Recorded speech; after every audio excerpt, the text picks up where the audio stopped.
Hey folks, welcome back to another video. You join me at a slightly overcast Lion Rock. The sun's trying really hard to come out. It's loads better than expected. I thought this was going to be an indoor video day, but it's worked out alright actually. If you hear fast cars or fast bikes going past, I do apologise for the noise. It's a Saturday. The road opposite Lion Rock is a bit of a racetrack at some time, so yeah, bear with me on that one. Today's video, I know I always introduce the video, it seems slightly pointless when you've read the title and you've clicked on it and all that, but it feels like the proper thing to do. I'm going to have a little review of like 3.5 types of lanyard basically. I say half, you'll kind of get why I say half at some point I think. Lanyards are great, you see them all over the place these days. Sometimes they're used like completely appropriately, other times they're used in sort of situations when, you know, normally I see people using them really safely, but they're just kind of a little bit pointless.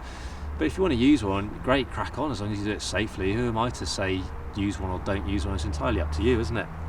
They have times, you can beeping right on cue, you have times when they are like the perfect bit of kit for that job though.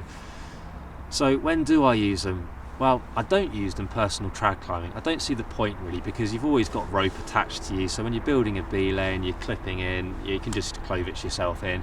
You've got loads of kit with you already, haven't you? So I don't want extra kit that's like only going to, you know, do the sort of one job kind of thing.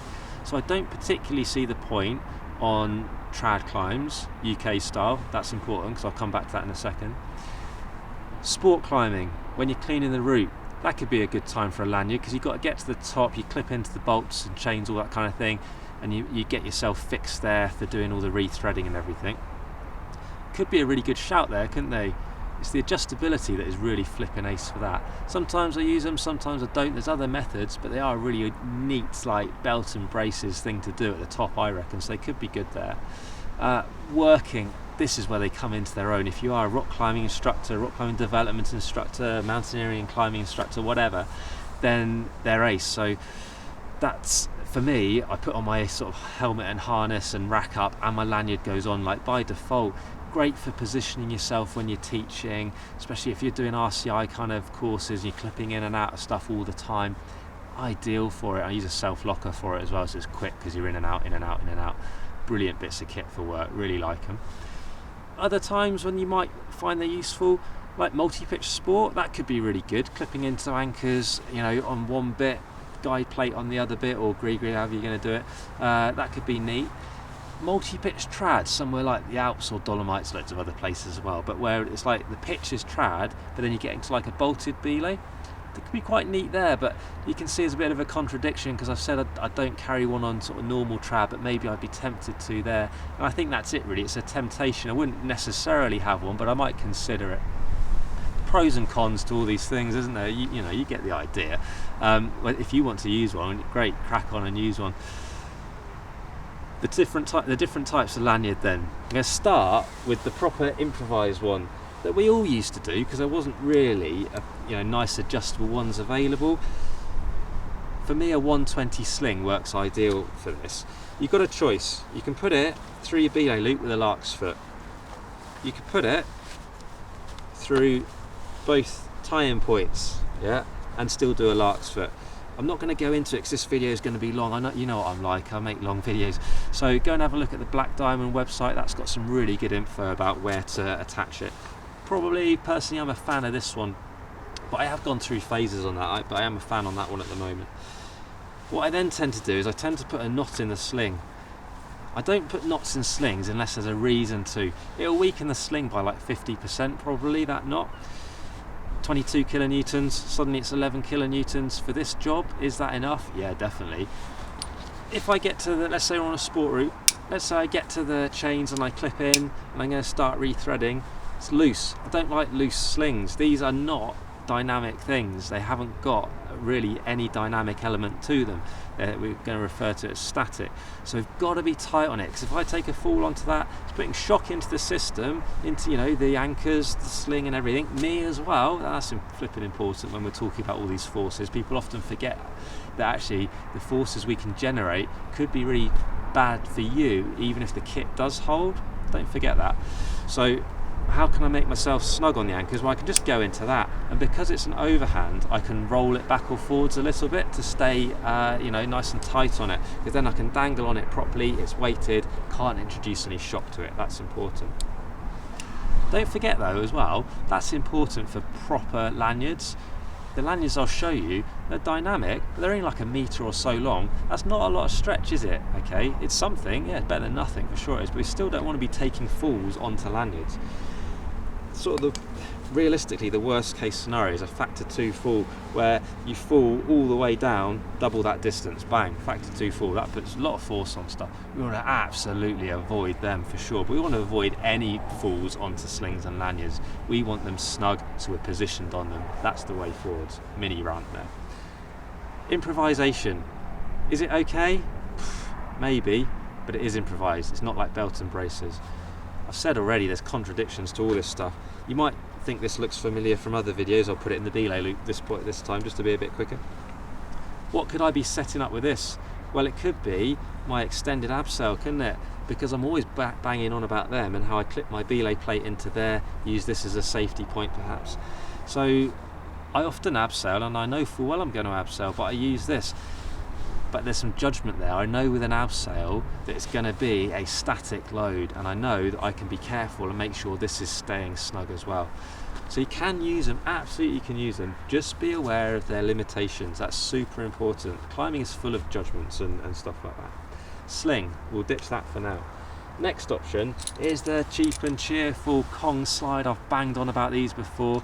You just buy this plate, get them off Amazon, I'll link them below, they're only like £3. You buy a bit of rope, should be 9mm for this device. That sort of length, you're good to go. How much does that rope cost? Probably a few quid, so probably within a tenner you've got that. You've already got a carabiner floating around. These have some advantages. Well, one, you tie in properly, you're going to go through both bits there, that's good. Like I said, you could do that with a sling. Might be some disadvantages of that though. As I've said, check out that Black Diamond website. For me, as I always say, it's a figure of 8, and I like the Yosemite finish with the extra wrap because it keeps like the workspace a bit clear here. I like that personally. How you do it is up to you. Nice neat figure of 8 on its own is good enough. You put a barrel knot in the end, so if this did slip at all, it's not going to go any further than that. And then you just pull it to adjust it. It's great. Get that there. You clip in, and if it's slack, you pull it a bit more until you're properly bar tight on it. Great bits of kit for the price. Absolutely ace. Now this is a fraction skinnier than 9mm. I've made that choice because it feels like it works a bit better for me.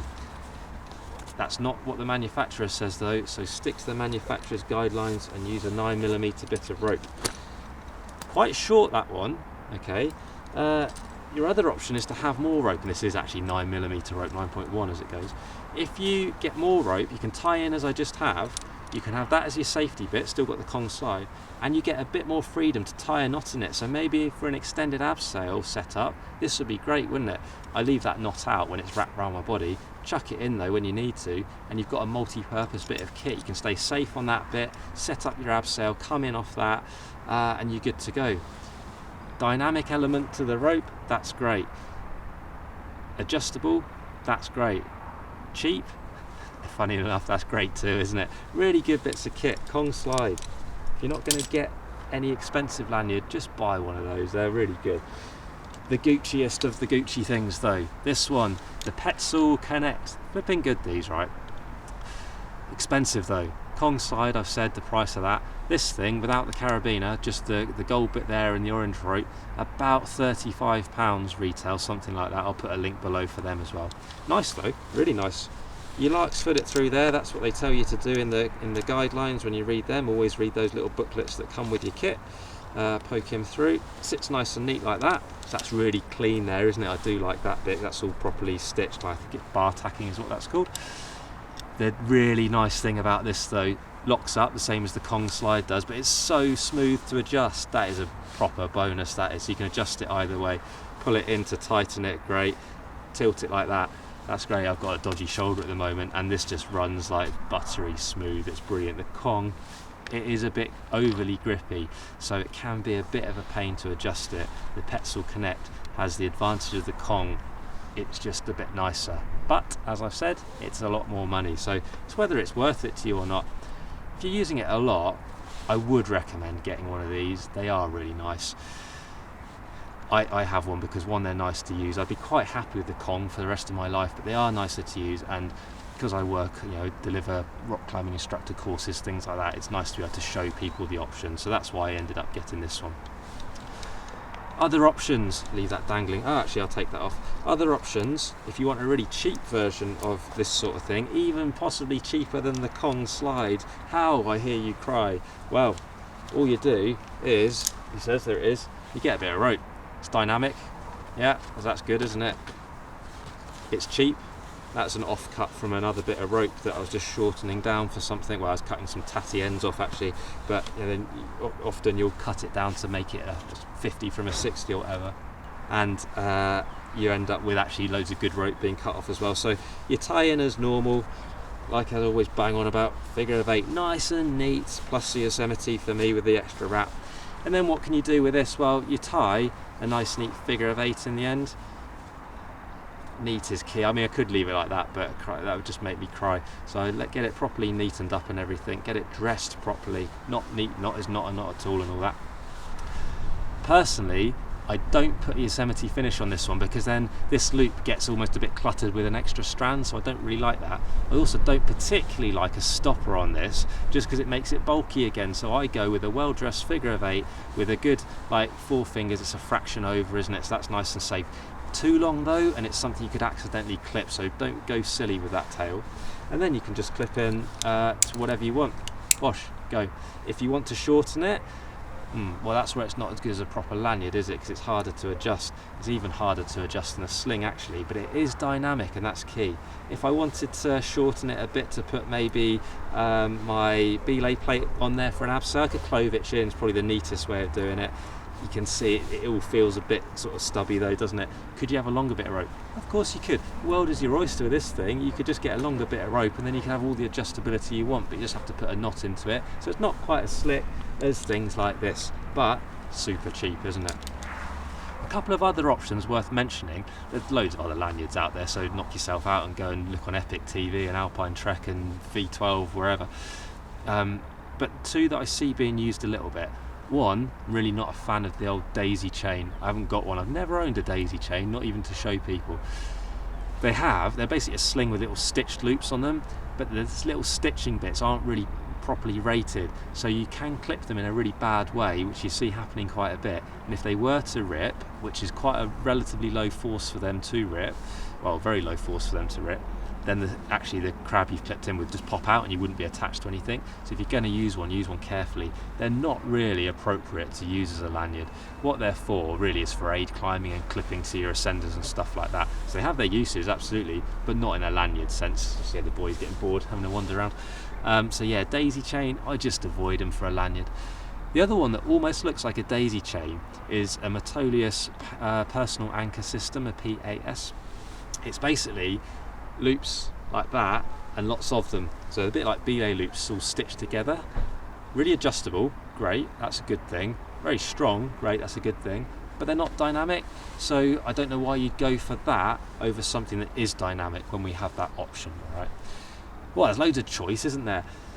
Get a lanyard, don't get a lanyard, it's entirely up to you, but they are nice things for certain jobs. Okay, you can go your whole climbing career without using a lanyard, for sure you can, but they might speed things up, they might make things a bit more efficient, they might keep you a bit safer, potentially, depends what you do with it. I hope that was of some use, rattling on about lanyards. Please do fire away with any questions, more than happy to answer them as best I can. You know that, fire away in the comments or on Facebook or Instagram, because if you haven't found us on there, find us on there. Different things get posted on those, so they might be of interest. I share links for other YouTube channels, offers I find, just generally what I've been up to, work-wise, play-wise, whatever, so do find us on there, that's really cool. click that like button, smash the subscribe button. You know I'm massively appreciative of that. I struggle with that word every time I say it in every video, but it is really appreciated. We've gone like, I think we're like 2,200 or something like that. Anyway, it's mind-blowingly good. Massive thanks if you've done so, just for tuning in. Actually, anything is all good. Hope you've enjoyed this video. More videos coming up very soon.